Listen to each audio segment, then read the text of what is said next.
স্ত্রী কতটা বেঈমান হলে স্বামীর বিপদের দিনেও পাশে থাকে না, তাই এই অভিনেতাকে না দেখলে কেউ বিশ্বাস করতে পারবে না। স্ত্রী সন্তানের জন্য আজ তিলে তিলে নিজেকে শেষ করে দিয়ে নিজের জীবনের সাথে শেষ লড়াই করেও নিজেকে হার মানতে বাধ্য করলেন অভিনেতা শামস সুমন। পরিবার তো দেশের বাইরে থাকেন, উনি একা একা এখানে থাকতেন, সেখান থেকে তার ভেতরে হয়তো বা আস্তে আস্তে একটু একটু করে হতাশা তৈরি হচ্ছে ছিল দীর্ঘদিন ধরে। তো আমরা আমাদের সহকর্মীকে হারিয়েছি, আমাদের বন্ধুকে হারিয়েছি, 3টা ছোট ছোট বাচ্চা তার বাবাকে হারিয়েছে।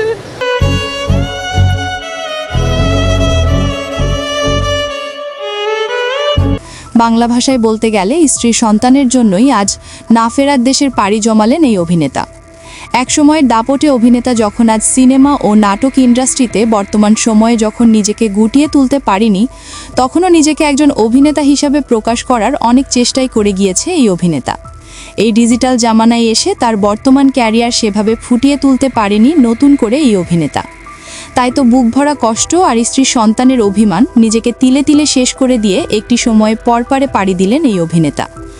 ধারণা করা যাচ্ছে এই অভিনেতার স্ত্রী শামস সুমনের সাথে দীর্ঘদিন ধরে আলাদা থাকছে। স্ত্রী সন্তান বাইরে আর এই অভিনেতা একাই দেশেই ছিলেন এবং নিজের একাকিত্ব দূর করতে যেখানে স্ত্রী সন্তানের প্রয়োজন রয়েছে, ঠিক বিপদের সময় তার পাশে কেউ ছিল না। সূত্রের বরাদে আরও জানা যায় এই অভিনেতার জন্মস্থান রাজশাহীতেই সমাহিত করা হয়েছে জাতীয় চলচ্চিত্র পুরস্কার প্রাপ্ত এই অভিনেতা শামস সুমনকে। বৃহস্পতিবার 19শে মার্চ জোহরের নামাজের পর রাজশাহী মহানগরীর ঝাউতলা জামে মসজিদ প্রাঙ্গণে তার দ্বিতীয় জানাজা অনুষ্ঠিত হবে বলে জানা গিয়েছে। এরপর মহানগরীর হেতেমখা কবরস্থানে তাকে সমাহিত করা হয়েছে বলে সূত্রের বরাদে জানা গিয়েছে। শামস সুমনের জন্ম ও বেড়ে ওঠার রাজশাহীতেই। 61 বছর বয়সে গেল মঙ্গলবার সন্ধ্যা 6:30টার দিকে রাজধানীর একটি বেসরকারি হাসপাতালে তিনি ইন্তেকাল করেন। তার স্ত্রী ফারজানা শামস লিজা দীর্ঘদিন ধরেই সন্তানদের নিয়ে যুক্তরাজ্যে থাকেন। তিনি সেই দেশের নাগরিক। শামস সুমনের বড় ছেলে জুবায়ের শামস শাহিল লন্ডনে মেডিকেল কলেজে পড়ছেন। ছোট ছেলে জুবায়েদ শামস সাফিন পড়ছে ও লেভেলে, আর সবার ছোট মেয়ে সায়ান শামস পড়ে এ লেভেলে। শামস সুমন ছিলেন ভীষণ মেধাবী। 1982 সালে তিনি বাণিজ্য বিভাগের শিক্ষার্থী হিসাবে রাজশাহীর গভর্ট ল্যাবরেটরি হাই স্কুল থেকে ম্যাট্রিক পরীক্ষা দেন। ওই বছর তিনি মেধা তালিকায় রাজশাহী শিক্ষা বোর্ডে 5ম স্থান অধিকার করেন। 1984 সালে বাণিজ্য বিভাগ থেকে উচ্চ মাধ্যমিক পাশ করেন রাজশাহী কলেজ থেকে। এরপর তিনি রাজশাহী বিশ্ববিদ্যালয় থেকে মার্কেটিং বিভাগে স্নাতক ও স্নাতকোত্তর সম্পন্ন করেন। ছেলেবেলায় শামস সুমন রাজশাহীতে বাংলাদেশ বেতারের অভিনয় শিল্পী ও আবৃত্তি শিল্পী হিসাবে সুনাম কুড়ান।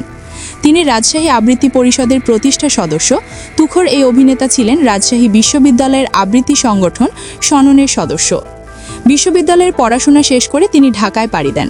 প্রথম দিকে সেখানে মঞ্চ নাটক করতেন। পরবর্তীতে বেশ কিছু ছোট পর্দার জনপ্রিয় অভিনেতা হিসাবে তিনি আত্মপ্রকাশ করেন মিডিয়া জগতে। পরে বেশ কিছু চলচ্চিত্রেও অভিনয় করেন এই তুখোর অভিনেতা। 2008 সালে স্বপ্নপূরণ চলচ্চিত্রে অভিনয়ের জন্য তিনি জাতীয় চলচ্চিত্র পুরস্কার অর্জন করেন। গত বুধবার সকালে চ্যানেল আই প্রাঙ্গণে তার প্রথম জানাজা অনুষ্ঠিত হয়েছে। এই তুখোর অভিনেতার গল্পটা একটি ভিন্ন ছিল। একদিকে নিজের স্ত্রী সন্তান পাশে না থাকা, অন্যদিকে আবার নিজের জীবিকা অর্জন করার জন্য নিজে কাজ জেনেও বর্তমান নাটকে জায়গা না পাওয়া। শুধু কি তাই, নিজের জীবনের সাথে অনেক লড়াই করেছে এই অভিনেতা, যা তার ঘনিষ্ঠজনরা জানেন। চলেন তাদের মুখ থেকে অল্প কিছু কথা শুনে আসা যাক। একটা চাপা কষ্ট ছিল, এই চাপা কষ্ট থেকে হয়তোবা এমন একটা বিষয় তার ছিল, এরকম ভাবে সুধাকে দেখতে হবে। আসলে এটা খুব ভয়াবহ। বুকের ভিতরে সবারই চাপা কষ্ট থাকে, কিন্তু এইভাবে আমাদের জীবনে চলে যাওয়াটা খুবই কষ্টের। আমি এসে দেখলাম যে এমআরআই রুমে শামস সুমন ভাইকে নিয়ে যাওয়া হয়েছে। তারপর এমআরআই শেষ হওয়ার পরে শামস সুমন ভাই এমআরআই রুম থেকে আস্তে আস্তে করে হেঁটে আসলো, আমাদের দিকে দেখলো, একটু হাসলো, বললাম ভাই আসি। আচ্ছা। তারপর ড্রেসিং রুমে গেল, ড্রেস চেঞ্জ করতে গিয়ে ওইখানে এভাবে পড়ে গেছে। পড়ে যখন গেছে তখন আমরা সবাই মিলে 5-7 জন মিলে তাকে ধরে তুলছি, এতে নিয়ে আসতেছি। তখন ও আল্লাহ, ও মা, এরকম করতে করতে আসলো। ইমার্জেন্সিতে আবার নিয়ে এসে অনেকক্ষণ ধরে চেষ্টা করা হলো, প্রায় 40 মিনিট ডাক্তাররা চেষ্টা করছে, কিন্তু আর মুখে পাওয়া গেল না। অনেক জীবিত মানুষকে কীভাবে হারাই ফেললাম ভাই। এটা ভালো মানুষ, অনেক মানুষের অনেক সূত্র থাকে। আমি অনেক আগে থেকে এই লাইনে আসছি, 2000 সালের আগে। এই শামস সুমন ভাইয়ের কোনো সূত্র দেখিনি। ও লাস্ট 4 দিন ধরে একটু মেন্টালি সিক ছিল বা বডিলি হয়তো সিক ছিল। মিডিয়ার হয়তো তেমন কোনো লস হবে না, কারণ মিডিয়া থেকে তো নিজেকে গুটিয়ে নিয়েছিল। ও চ্যানেল আইতে রেডিও ভূমিতে চাকরি করছিল দীর্ঘদিন ধরে। তো আমরা আমাদের সহকর্মীকে হারিয়েছি, আমাদের বন্ধুকে হারিয়েছি, 3টা ছোট ছোট বাচ্চা, তার বাবাকে হারিয়েছে। I am sorry.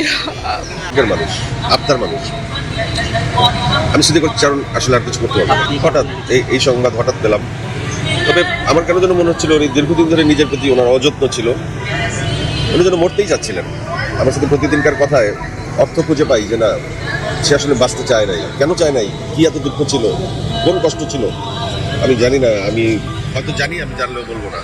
আমার ভালো লাগছে না। ওনার শুটিং তো ওইভাবে উনি করতেন না, উনি চাকরি করতেন না। তো খবরটা মিথ্যা। উনি অসুস্থ ছিলেন অল্প, কিন্তু মানসিকভাবে অসুস্থ হয়ে পড়েছিলেন, খুব ভেঙে পড়েছিলেন। না, কেন এত ভেঙে পড়েছিলেন, কেন হাল ছেড়ে দিয়েছিলেন আমি জানি না। আমাদের আশেপাশে আমরা যারা ছিলাম, আমাদের উচিত ছিল তাকে আরো মানসিকভাবে শক্ত হওয়ার জন্য আরো ইন্সপায়ার করা। হয়তো আমরাও সেটা করি নাই, আমাদের ব্যর্থতা। আল্লাহ তাকে বেহেশত নসিব করুক। এত কিছু শোনার পর একটি কথা আজ না বললেই নয়, এই অভিনেতা আজ নেই। স্ত্রী সন্তানের কান্না দেখে যে কারো চোখে পানি আসতে বাধ্য করবে, কিন্তু যখন এই মানুষটি বেঁচে ছিল তখন এই স্ত্রী সন্তান কেউ পাশে আসেনি এবং পাশে থাকারও চেষ্টা করেনি। এই হলো নিষ্ঠুর পৃথিবীর নীলা খেলা। অনেক কথা আছে যা সবাইকে চাইলেও বলা যায় না, কিন্তু এই অভিনেতা এমন একজন মানুষ ছিলেন, নিজের কষ্টের কথা কাউকে শেয়ার করেননি, একাই লড়ে গিয়েছেন জীবনযুদ্ধের সাথে। পরিশেষে নিজেকে গুটিয়ে নিয়ে চিরবিদায় নিলেন এই পৃথিবীর মায়া থেকে এই অভিনেতা। আমরা দোয়া করি আল্লাহ যেন এই অভিনেতাকে তার জীবনের সমস্ত গুনাহ মাফ করে দিয়ে তাকে ক্ষমা করে দেয়, আমিন। এতক্ষণ ছিলেন ট্রেন্ডস নিউজ 69 ইউটিউব চ্যানেলের সাথে। ভিডিওটি ভালো লাগলে একটি লাইক দিয়ে আপনাদের মূল্যবান মতামত জানিয়ে দিন কমেন্টের ঘরে। ভালো থাকবেন, সুস্থ থাকার চেষ্টা করবেন। আল্লাহ হাফেজ।